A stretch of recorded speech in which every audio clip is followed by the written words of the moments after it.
Hello guys welcome back to the another video. तो guys आज এই ভিডিঅ' আলোচনা কৰিম বহুত এটা গুৰুত্বপূৰ্ণ খবৰ যিটো নেকি HS first year arts science আৰু কমাৰ্চৰ যি এডমিশ্যন আছে এডমিশ্যন ৰিলেটেড এই ভিডিঅ'টো আলোচনা কৰিম। কেনেকৈ তোমালোকে চেক কৰিবা যে তোমালোকৰ মেৰিট লিষ্ট যিহেতু অলৰেডি কালি মেৰিট লিষ্ট ওলাইছে, তো তোমালোকে আজি মেৰিট লিষ্ট ওলাইছে, আজি 12 বজাত ৰাতি 12। তো তোমালোকে কেনেকৈ চেক কৰিবা তোমালোকৰ নাম আহিছেনে নাই, তোমালোকে এডমিশ্যন যিটো কলেজত এপ্লাই কৰিছিলা সেইটো কলেজত নাম আহিছেনে নাই, তো যদি চিলেক্ট হৈছে কেনেকৈ এডমিশ্যন ল'বা, কি কৰিবা, সকলোখিনি ডিটেইলছ ভিডিঅ'টো আলোচনা কৰিম। ভিডিঅ'টো সকলোকে চাই থাকা আৰু যদি নতুন চেনেলটো ছাবস্ক্ৰাইব কৰি দিয়া। আৰু আমাৰ এটা হোৱাটছএপ গ্ৰুপ আছে, হোৱাটছএপ গ্ৰুপটোত জইন হৈ ল'বা, তাত আমি সকলোবোৰ আপডেট দি থাকোঁ। তো ফাৰ্ষ্ট অফ অল কি কৰিব লাগিব, গুগল ক্ৰমত চাৰ্চ কৰিব লাগিব দৰ্পণ বুলি চাৰ্চ কৰিব লাগিব।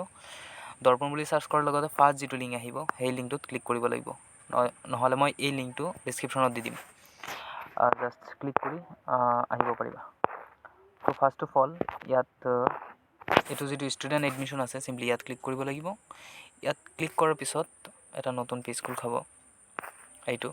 ইয়াত তোমালোকৰ 10 ডিজিট মোবাইল নাম্বাৰ যিটো আছে, যিটো এডমিশ্যন মানে এপ্লাই কৰাৰ টাইমত দিছিলা সেইটো দিবা, ডেট অফ বাৰ্থ দিবা, তাৰপিছত 4 ডিজিট পিন যিটো আছে চিক্ৰেট পিন, এইটো যদি নিজে কৰিছিলা তেন্তে তুমি জানাই, আৰু যদি নিজে কৰা নাই কোনোবা কেফে হওক বা কম্পিউটাৰ দোকানত কৰিছা তেনেহ'লে সেই দাদাজনক সুধি ল'বা। তো first of all mobile number, date of birth আৰু 4 ডিজিটৰ যিটো পিন আছে সেইটো দি লগ ইন এজ ষ্টুডেণ্ট বুলি ক্লিক কৰি এইটো যিটো বটম আছে সেইটোত ক্লিক কৰিব লাগিব। তো ডিটেইলছখিনি মই দিলোঁ, তাৰপিছত দেখুৱাই আছোঁ।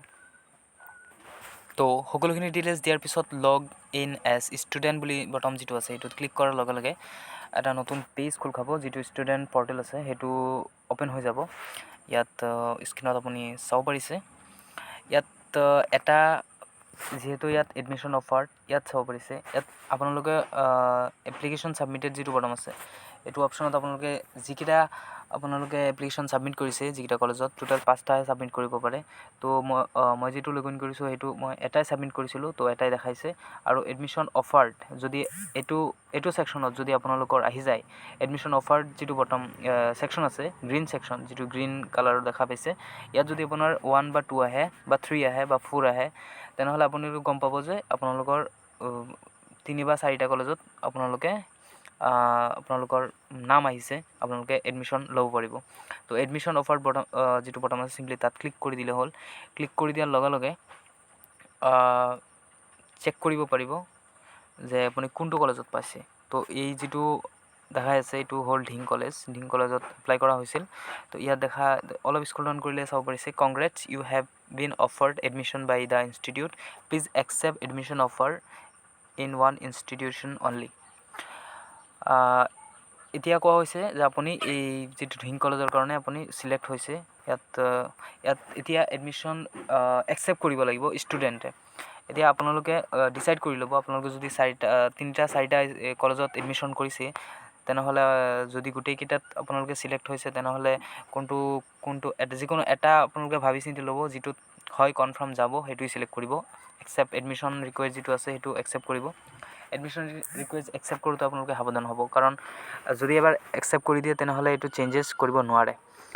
তো তাৰ প্ৰতি অলপ সাৱধান হ'ব। ইয়াত চিম্পলি কি কৰিম, মই একচেপ্ট এডমিশ্যন ৰিকুৱেষ্ট যিটো বটম আছে চিম্পলি ইয়াত ক্লিক কৰি দিম।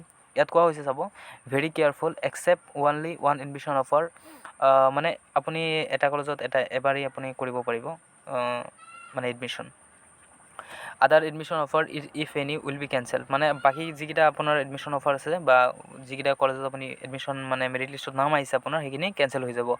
আৰু কৈছে also' please note the final confirmation of your confirmation visit institute determine 26 to 28, মানে ফাইনেল কনফাৰ্মেশ্যনৰ কাৰণে আপোনালোকে একচেপ্ট কৰি এইটো আপোনাৰ একচেপ্ট যিটো একনলেজমেণ্ট ৰিচিপ্ট ওলাব সেইটো লৈ আপোনালোকে কলেজত আৰু বাকী যিখিনি ডকুমেণ্টছ আছে সেইখিনি লৈ আপোনালোকে কলেজত যাব লাগিব 26 তাৰিখৰ পৰা 28 তাৰিখৰ ভিতৰত, মানে এডমিশ্যনৰ কাৰণে। ইয়াত কোৱা হৈছে উইথ দ্য নেচাৰী ডকুমেণ্টছ, ইয়াত 10th marksheet, admit card, passport size photo, caste certificate যদি থাকে তেনেহ'লে ইয়াত ক্লিক কৰাৰ পিছত আপোনালোকৰ 4 ডিজিট যিটো পিন আছে আপোনালোকে দিছিলে সেইটো আকৌ পিনটো দিবলৈ ক'ব। তো চিম্পলি মই দি লওঁ। দিয়াৰ পিছত আপোনালোকে ইয়াত চাব পাৰিছে, দিয়াৰ পিছত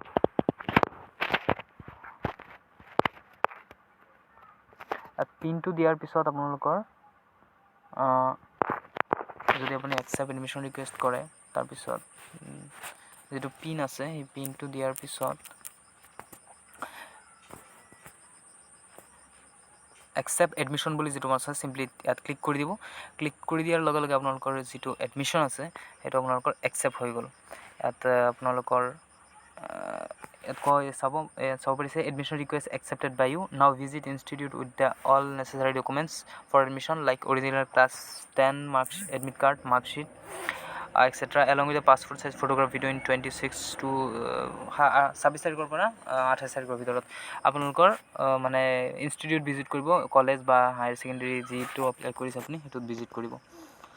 তো আৰু যিটো একনলেজমেণ্ট ৰিচিপ্ট আছে তো ইয়াত আপোনালোকে পাই যাব। চিম্পলি ইয়াত ক্লিক কৰিলে একনলেজমেণ্ট ৰিচিপ্টটো পাই যাব। তো এইখিনি আছিল প্ৰচেছ, আপোনালোকে কেনেকৈ এডমিশ্যন একচেপ্ট কৰিব, আপোনালোকে কেনেকৈ চেক কৰিব যে এডমিশ্যন আপোনালোকে কোনটো কলেজত পাইছে পোৱা নাই। ৱেইটিং লিষ্ট আপোনাৰ 29ত ওলাব। যিসকলে পোৱা নাই সেইসকলে মন বেয়া নকৰিব, কাৰণ ৱেইটিং লিষ্ট আপোনালোকৰ 29ত ডিক্লেয়াৰ কৰিব। যিসকলে এডমিশ্যন নলয় সেইসকলৰ এগেইনষ্টত আপোনালোকে পাই যাব। তো এইখিনি আছিল প্ৰচেছ, আপোনালোকে কেনেকৈ এডমিশ্যন ল'ব। লগ পাম এটা নতুন ভিডিঅ'ত আজিলৈ মানে থেংকছ।